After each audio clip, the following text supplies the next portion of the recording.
कि 2021 में जनगणना होना था, 2021 में जनगणना नहीं हुआ है। दुष्यंत कुमार कहते हैं कि कहाँ तो तय था चिरागा हरेक घर के लिए, कहाँ चिराग मयस्सर नहीं शहर के। नमस्कार, आदाब, सत श्री अकाल, जय भीम, जोहार। मेरा नाम है कन्हैया कुमार और आज हम फिर हाजिर हैं बहुजन समाज की सबसे बड़ी खबरें लेकर के आप लोगों के सामने। जिस प्रकार से जो सबसे बड़ी खबर सामने निकल करके आ रही है वो ये है कि जो कन्हैया कुमार हैं, जो कांग्रेस पार्टी के कद्दावर नेता माने जाते हैं, जिस प्रकार से वो ओबीसी समाज को लेकर के और जातीय जनगणना को लेकर के बयान दे रहे हैं, उस पर हम विस्तार से चर्चा करेंगे। इसके अलावा जिस प्रकार से राहुल गांधी जी ने माननीय मोदी जी को पनौती बोला है, इस पर लोगों का क्या विचार होना चाहिए और क्या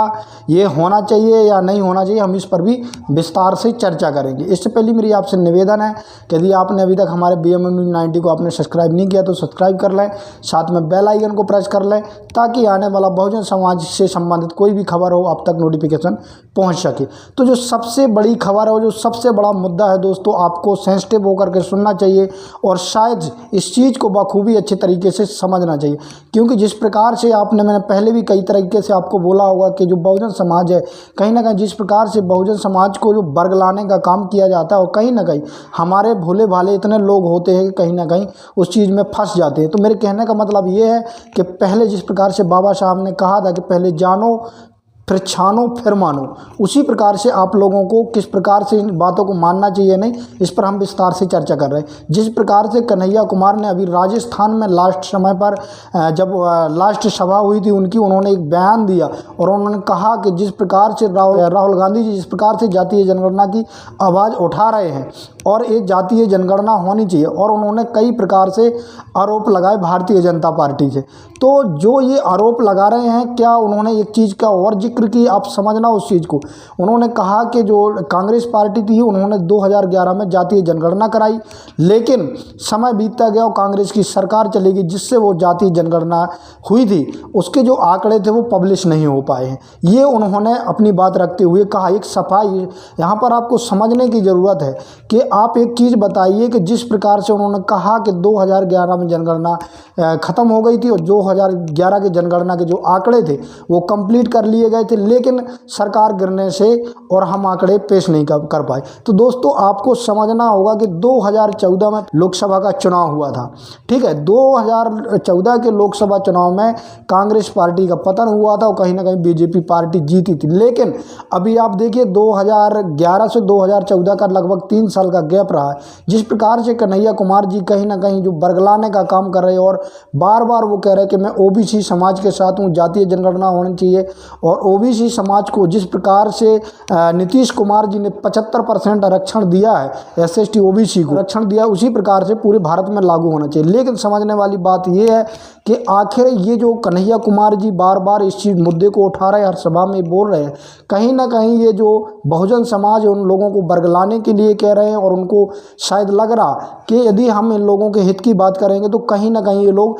हमारे साथ आ जाएंगे। तो ये सबसे बड़ी खबर है, बार बार इस मुद्दे को वो बार बार उठा रहे हैं। लेकिन कहीं ना कहीं जिस प्रकार से नीतीश कुमार जी ने ये मुद्दा उठाया है और जातीय जनगणना कराकर बिहार में, जो बिहार भर में नहीं पूरे भारत में भूचाल ला दिया है, और कहीं ना कहीं जितने भी नेता हैं, चाहे वो कांग्रेस पार्टी के हों चाहे बीजेपी पार्टी के हों, वो कहीं ना कहीं इस चीज़ पर लग गए कि हम जातीय जनगणना कराएंगे। और कहीं ना कहीं प्रियंका गांधी को भी आपने देखा होगा, राहुल गांधी को देखा होगा, जितने भी बड़े नेता हैं चाहे वो बीजेपी के हो कांग्रेस के हों, कहीं ना कहीं इस चीज़ को ज़्यादा मुद्दा बना रहे हैं। तो ये सोचने समझने वाली बात होगी कि आखिरकार आप लोगों के साथ भला कौन कर सकता है, आपकी जो सामाजिक न्याय की लड़ाई है वो कौन लड़ सकता है। आपने देखा होगा जैसे कि कन्हैया कुमार जी ने भी कहा था कि 2011 में जातीय जनगणना हुई थी लेकिन हम आंकड़े पेश नहीं कर पाए। दोस्तों मैं इनसे पूछना चाहता हूं कि आखिर आप लोग क्यों जातीय जनगणना के आंकड़े पेश नहीं कर पाए, ये सबसे बड़ा सवाल होना चाहिए। और आप लोगों को ये द्वारा यदि ये कहा जा रहा है तो क्या ये बरगलाने के लिए कहा जा रहा है कि यदि 2024 में यदि कांग्रेस सरकार आती है तो जातीय जनगणना कराई जाएगी। दोस्तों मुझे लगता है कि जिस प्रकार से 2011 में जनगणना कराकर उसके आंकड़े पेश नहीं किए, मुझे नहीं लगता कि आने वाले समय में भी ये करेंगे। तो ये सबसे बड़ी खबर है और आप लोगों को सोच समझ कर और सोच विचार कर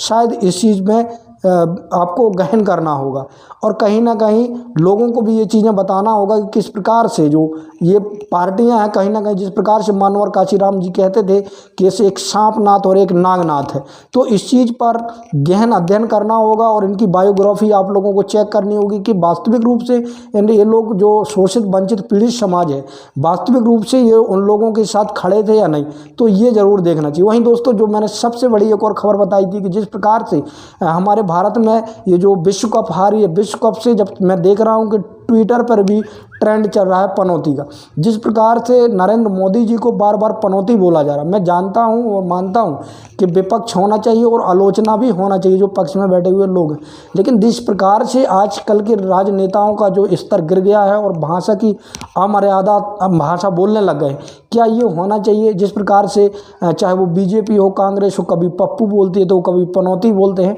क्या इस प्रकार की भावना होनी चाहिए? क्या आपको इन चीज़ों से हटकर जो विकास के मुद्दे हैं, जो भारत में हमारी आर्थिक अर्थव्यवस्था है लोगों की बिगड़ रही है, क्या इस पर ध्यान देना चाहिए? क्या हमें ऐसे मुद्दे उठाने चाहिए जो जनहित के लिए सबसे बड़े मुद्दे हों? तो इस चीज़ को विशेष रूप से जिस प्रकार से, लेकिन कुछ लोग होते हैं ऐसे मानसिकता के जो कहीं ना कहीं माहौल ख़राब करने के लिए ये चीज़ें कहते हैं, तो कहीं ना कहीं ये चीज़ें नहीं होनी चाहिए। हमें सामाजिक आर्थिक मुद्दों पर ही बात करना चाहिए, हमारे जो शैक्षणिक विकास है उस पर बात करना चाहिए। कहीं ना कहीं जिस प्रकार से अमर्यादित ये जो नेता हैं कहीं ना कहीं एक दूसरे पे आरोप प्रत्यारोप लगा रहे हैं, कहीं ना कहीं नज़रिए से ये सही नहीं। वहीं बात करें हम जिस प्रकार से गोदी मीडिया, आज देख रहे होंगे आपके जो बहुजन समाज की पार्टियाँ हैं, बहुजन समाज की पार्टियों को जिस प्रकार से जो ओपिनियन पोल है जिस प्रकार से दिखा रहे हैं, चाहे वो मध्य प्रदेश हो, छत्तीसगढ़ हो, राजस्थान हो, तेलंगाना हो, उनका ये जिस प्रकार से माहौल क्रिएट कर रहे हैं कि जो बहुजन पार्टियां वो शून्य के बराबर है, तो इस चीज़ को भी आप लोगों को समझना पड़ेगा,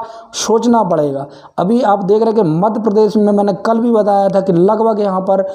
10 सीटें बहुजन समाज पार्टी जीतने में कामयाब होगी और लग रहा कि यहाँ पर जीतेगी। वहीं छत्तीसगढ़ में देखा जाए जिस प्रकार से गोंडवाना गणतंत्र पार्टी का और बहुजन समाज पार्टी का जो गठबंधन है, कहीं ना कहीं छत्तीसगढ़ में भी लग रहा कि 15 से 20 सीटें वहाँ पर भी जीत सकती है। लेकिन जो गोदी मीडिया है कहीं ना कहीं आप लोगों के बीच में ऐसी गलत चीज़ें परोसने का जो काम कर रहे हैं, कहीं ना कहीं आप उससे डीमोटिवेट हो सकते हैं। तो इस चीज़ पर विशेष रूप से आप लोगों को ध्यान देना होगा, चाहे वो कन्हैया कुमार जी हों, चाहे वो राहुल गांधी जी हों, माननीय नरेंद्र मोदी जी हों, कोई भी हो। जिस प्रकार से ये आप लोगों के सामने जो लॉलीपॉप फेंकते हैं, इन सारी चीज़ों को समझना पड़ेगा। मैं ये नहीं कहता कि सिर्फ ये, जितने भी बहुजन लीडर हैं कहीं ना कहीं आपके सामाजिक न्याय की बात करते हैं और सामाजिक न्याय की लड़ाई लड़ते हैं। आपने देखा होगा कि नीतीश कुमार जी की सरकार आते ही उन्होंने जातीय जनगणना कराई और जातीय जनगणना के आधार पर उत्पीड़न किस प्रकार से होता है वो सारी चीज़ें पब्लिश की। उसके अलावा उन्होंने आपको 75% तक रिजर्वेशन बढ़ाकर कर दिया। क्या ये कम है?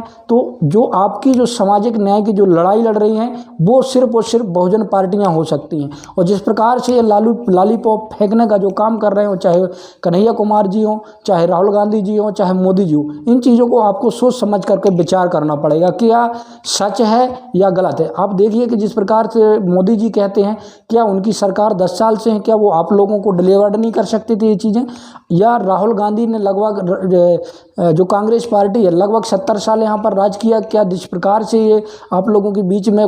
विकास की बात करते हैं, क्या ये डिलीवर्ड नहीं कर सकते थे? क्या आपने देखा होगा मायावती जी यदि 4 बार मुख्यमंत्री बनी यूपी में और लगभग जितना भी उनका कार्यकाल रहा कितना बेहतरीन रहा, वहाँ के लोगों से जान करके पूछिए। नीतीश कुमार जी अभी देखिए बिहार में किस प्रकार की सरकार चला रही। तो मेरा आपसे यही विनम्र अपील थी कि कोई भी बात हो आप उस चीज़ को पहले सोचिए समझिए, इसके बाद मानिए। अंत में BM News 90 की आपसे गुजारिश है कि अभी तक आपने हमारे चैनल को सब्सक्राइब नहीं किया तो चैनल को सब्सक्राइब कर लें, साथ में बेल आइकन को प्रेस कर लें। दोस्तों कमेंट जरूर करें और आपकी कमेंट की मुझे बड़ी अपेक्षा होती है और कि आपको सजेस्ट करेंगे और हमें कहीं ना कहीं आप लोगों से मोटिवेशन मिलता है। तो आप कमेंट जरूर करें। धन्यवाद।